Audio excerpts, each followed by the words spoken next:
पाठ 10 गुलिवर की लिलिपुट यात्रा। संकेत। इस यात्रा के लेखक थे जोनाथन स्विफ्ट 1667-1745, जिन्होंने ये यात्रा अंग्रेजी सरकार के आयरलैंड के साथ किए जा रहे अन्याय को देखकर एक हास्य व्यंग्य के रूप में लिखी थी। छात्रों के लिए इस यात्रा से केवल हास्य रस की उपलब्धि ही पर्याप्त है। इस यात्रा वर्णन में गुलिवर को एक डॉक्टर के रूप में एक समुद्री जहाज का कप्तान दिखाया गया है। ये जहाज अंध महासागर के भीतर स्थित लिलिपुट नामक द्वीप के समीप भग्न हो जाता है। उस द्वीप के शासक के सैनिक गुलिवर को बंदी बना लेते हैं। यहीं से इस यात्रा वर्णन का आरंभ होता है। गुलिवर का जहाज अचानक एक समुद्री तूफान में फंसकर हिचकोले खाने लगा।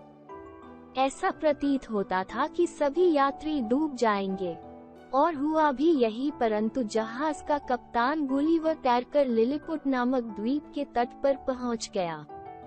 लहरों से जूझने के कारण उसके अंग अंग में पीड़ा हो रही थी, अतः वह वहीं पड़ा गहन निद्रा में विलीन हो गया। लिलिपुट के प्रत्येक वासी का आकार मनुष्य के 12वें भाग के बराबर था।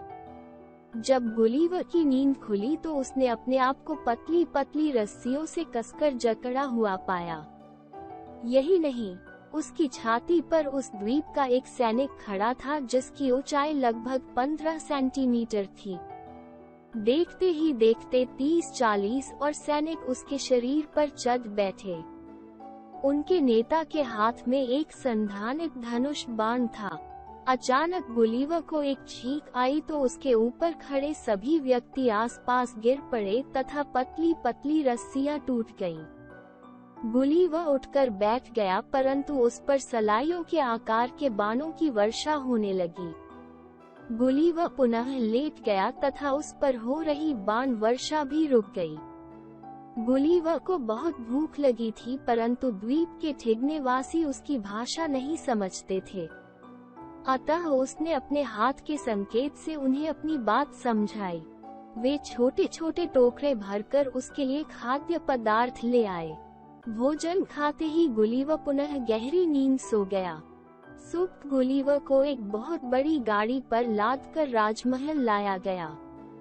द्वीप का शासक स्वयं गुलिवर को देखने आया। उसके आदेश पर गुलिवर को तत्काल मुक्त कर दिया गया तथा एक मंदिर में ठहरा दिया गया। कुछ दिन पश्चात द्वीप के शासक का एक अधिकारी गुलिवर से मिलने आया। गुलिवर ने उसे अपनी हथेली पर बैठा लिया। अधिकारी ने गुलिवर को बताया कि एक निकटवर्ती द्वीप का शासक लिलिपुट पर आक्रमण करने की तैयारी कर रहा था, क्योंकि दोनों द्वीपों में धार्मिक मतभेद था। अतः गुलिवर को उसके विरुद्ध लिलिपुट की सहायता करनी होगी। गुलिवर ने सहर्ष ये सहायता देने का वचन दे दिया। द्वीपों के मध्य लगभग 2 मीटर गहरी एक चौड़ी खाड़ी थी। आक्रमण करने वाले शासक को लिलिपुट में गुलिवर की उपस्थिति की जानकारी नहीं थी। उसके नौसैनिक जहाजों का बेड़ा लिलिपुट की ओर चलने हेतु तैयार खड़ा था। केवल अनुकूल वायु चलने की प्रतीक्षा की जा रही थी। गुलिवर खाड़ी के इस ओर शत्रु के नौसैनिक बेड़े के ठीक समक्ष पहुंच गया तथा उसने सारी स्थिति का निरीक्षण कर लिया। गुलिवर ने सुदृढ़ रस्सियां मनवाकर उन्हें परस्पर मिलाकर मोटे रस्से बना लिए। फिर प्रत्येक रस्से के एक एक सिरे पर लोहे का एक कुंडा बांध दिया। तत्पश्चात वह खाड़ी में उतरा तथा तैरकर रस्सों सहित शत्रु के नौसैनिक बेड़े के पास जा पहुंचा। वो प्रत्येक जहाज से एक एक कुंडा बांधने लगा तो शत्रु सैनिकों ने उस पर बाण वर्षा आरंभ कर दी, परंतु उसने बाणों की परवाह न करते हुए अपनी आंखों की सुरक्षा हेतु चश्मा पहन लिया तथा प्रत्येक बेड़े के लंगर का रस्सा काट दिया। तत्पश्चात गुलिवर ने सभी रस्सों के दूसरे सिरों को इकट्ठा करके गांठ बांध ली और शत्रु के नौसैनिक बेड़े को लिलिपुट की ओर खींचने लगा। शीघ्र ही वो बेड़े को लिलिपुट के तट तक ले आया। ऐसा करते समय उस पर बाण वर्षा होती रही थी। अतः अपने मुखड़े तथा हाथों पर लगे बाण निकालकर उसने उन पर लेप लगा लिया, जिससे उसे बहुत राहत मिली। लिलीपुट का शासक अपने सामंतों सहित खाड़ी के तट पर खड़ा गुलिवर की प्रतीक्षा कर रहा था। गुलिवर ने उद्घोष किया, लिलीपुट शासक अमर रहे।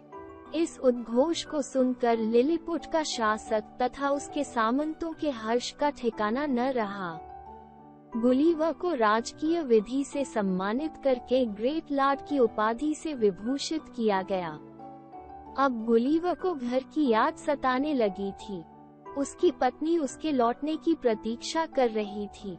इतने दिन लिलीपुट में रहने के फलस्वरूप गुलिवर ने लिलीपुट की बोली को अंशतः बोलना तथा समझना सीख लिया था। उसने लिलीपुट के शासक से स्वदेश लौटने की अनुमति मांगी। राजा ने सहर्ष गुलिवर की बात मान ली। वो सागर तट पर आ गया।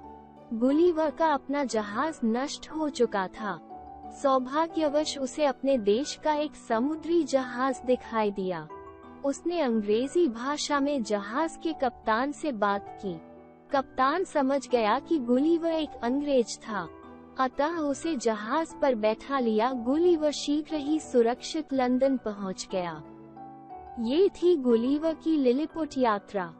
शब्दार्थ: अन्याय, क्रूरता, उपलब्धि, प्राप्ति, भंग, टूटा हुआ, तूफान, अंधर, जूझना, लड़ना, विलीन, डूबा हुआ, संधानित, निशाना साधे हुए, सुप्त, सोया हुआ, आदेश, आज्ञा, अधिकारी, अफसर, सहर्ष, हर्ष से, नौसैनिक, समुद्री, निरीक्षण, जांच, सुदृढ़, मजबूत, लेप, मरहम, राहत, छुटकारा, सामंत, दरबारी, सहित, साथ, राजकीय, सरकारी, उपाधि, पदवी, विभूषित, सजाया गया, अंशतः, कुछ कुछ, सुरक्षित, सही सलामत, मेधावी, बुद्धिमान।